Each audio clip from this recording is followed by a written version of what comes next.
തൊഴിലെടുക്കുന്ന ഇടത്തിൽ സ്ത്രീകൾക്ക് സംരക്ഷണം ലഭിക്കുന്നതിന് കേന്ദ്ര സർക്കാർ മുൻകൈയെടുക്കണമെന്ന് ജനാധിപത്യ മഹിളാ അസോസിയേഷൻ അഖിലേന്ത്യാ പ്രസിഡന്റ് പി.കെ. ശ്രീമതി.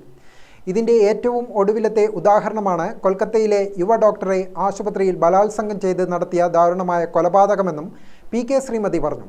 കൊൽക്കത്തയിൽ ജൂനിയർ ഡോക്ടറെ ബലാത്സംഗം ചെയ്ത് കൊലപ്പെടുത്തിയ സംഭവത്തിൽ പ്രതിഷേധിച്ച് ജനാധിപത്യ മഹിളാ അസോസിയേഷൻ, ഡിവൈഎഫ്ഐ, എസ്എഫ്ഐ എന്നിവയുടെ നേതൃത്വത്തിൽ കണ്ണൂർ ഹെഡ് പോസ്റ്റ് ഓഫീസ് പരിസരത്ത് സംഘടിപ്പിച്ച പ്രതിഷേധ കൂട്ടായ്മ ഉദ്ഘാടനം ചെയ്ത് സംസാരിക്കുകയായിരുന്നു പി.കെ. ശ്രീമതി. ശ്രീമതി ടീച്ചർ, യുവജന പ്രസ്ഥാനത്തിന്റെ നേതാക്കൾ, വിദ്യാർത്ഥി പ്രസ്ഥാനത്തിന്റെ നേതാക്കൾ എന്നിവർ നയിക്കുന്ന പ്രതിഷേധ മാർച്ച് ഈ വാഹനത്തിന് പിറകിലായി കടന്നു വരുന്നു.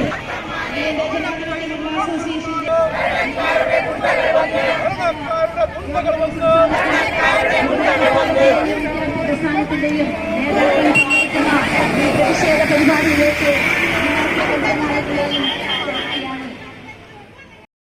സ്ത്രീകളോടുള്ള അതിക്രമത്തിന്റെയും റേപ്പിന്റെയും കണക്കിലെടുത്ത് പരിശോധിക്കുമ്പോൾ ഇന്ത്യ എന്ന് പറയുന്ന രാജ്യത്തിന്റെ താഴെ 6 രാജ്യങ്ങൾ മാത്രമേ ഉള്ളൂ.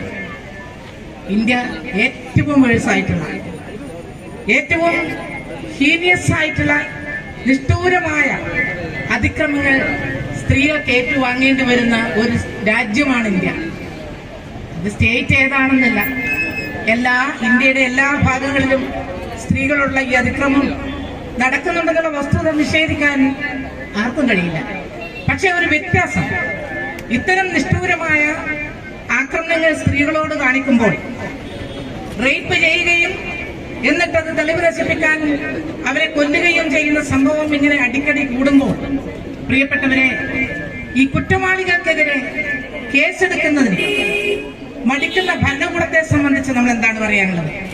തുടക്കം മുതൽ കുറ്റവാളികളെ സംരക്ഷിക്കുന്ന കോളേജ് റാക്കറ്റിനെ പിന്തുണക്കുന്ന നിലപാടാണ് ബംഗാൾ സർക്കാർ സ്വീകരിച്ചതെന്നും അവർ പറഞ്ഞു. സുപ്രീം കോടതി ഇടപെട്ട് യുക്തമായ അന്വേഷണത്തിന് ഉത്തരവിടുമെന്നാണ് പ്രതീക്ഷ. കൊൽക്കത്തയിൽ ജൂനിയർ ഡോക്ടറെ ബലാത്സംഗം ചെയ്ത് കൊലപ്പെടുത്തിയ സംഭവത്തിൽ പ്രതിഷേധിച്ച് ജനാധിപത്യ മഹിളാ അസോസിയേഷൻ, ഡിവൈഎഫ്ഐ, എസ്എഫ്ഐ സംയുക്ത നേതൃത്വത്തിൽ കണ്ണൂരിൽ പ്രതിഷേധ റാലി നടത്തി.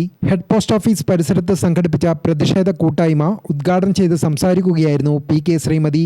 ജില്ലാ സെക്രട്ടറി പി.കെ. ശ്യാമള അധ്യക്ഷയായി. ഡിവൈഎഫ്ഐ ജില്ലാ സെക്രട്ടറി അഡ്വക്കേറ്റ് സരിൻ ശശി, എസ്എഫ്ഐ സംസ്ഥാന സെക്രട്ടേറിയറ്റ് അംഗം വൈഷ്ണവ് മഹേന്ദ്രൻ, കെ.എസ്. ദിലീപ്, എം.വി. സരള എന്നിവർ സംസാരിച്ചു. ഗ്രാമിക ന്യൂസ്, കണ്ണൂർ.